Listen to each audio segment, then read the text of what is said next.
So I've been reading through some articles, and I saw one by Ron Paul on Infowars.com, and he's made a really good point that Republicans haven't really fully repealed Obamacare, even though that was one of their promises. That was actually one of Trump's promises in 2016. And the argument years before that with the Tea Parties and with Ron Paul, back when Ron Paul was running for president, and the Tea Parties after that, is that once Obamacare got established and people started to depend on Obamacare, that it would be politically very difficult to get rid of it. And that's exactly what has happened.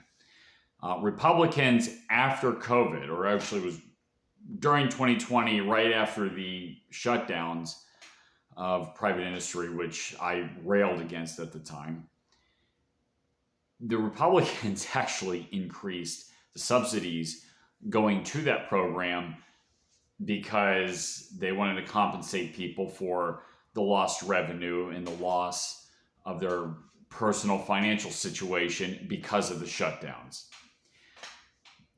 Ron Paul is bringing up a really good point here. And something he said when he was running for president is that he wanted to cut the government massively.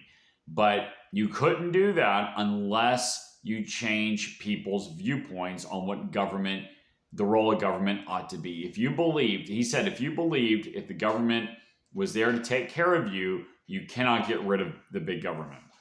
And unfortunately, a lot of, obviously, the Democrats and a lot of even Trump's base have this belief that the government is there as sort of a big daddy, as this authority that's going to take care of them.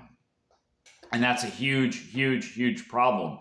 If you have that belief, if you think government is there to take care of you in any way, you can't get rid of the Federal Reserve System. You can't get rid of the income tax.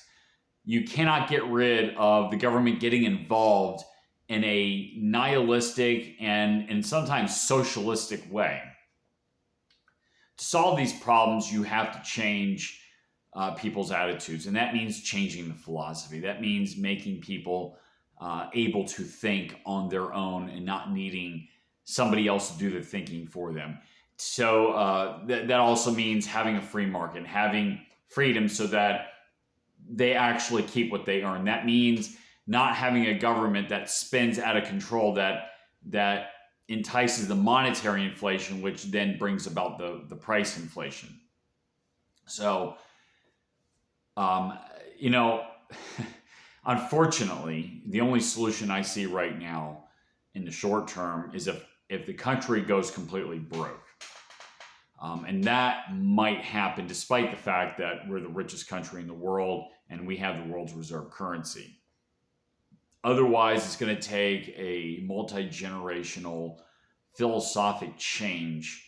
And that means people like myself and hopefully people that are listening to me spreads the word and say that capitalism is the way to go. Capitalism, and when I say capitalism, I mean the separation of economy and state, and the ability to think rationally is the way to prosper and not depending on so-called authorities to take care of you. So Ron Paul made a very good point.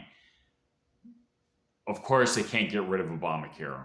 As long as people think that some authority is there to take care of them, things like Obamacare is politically possible.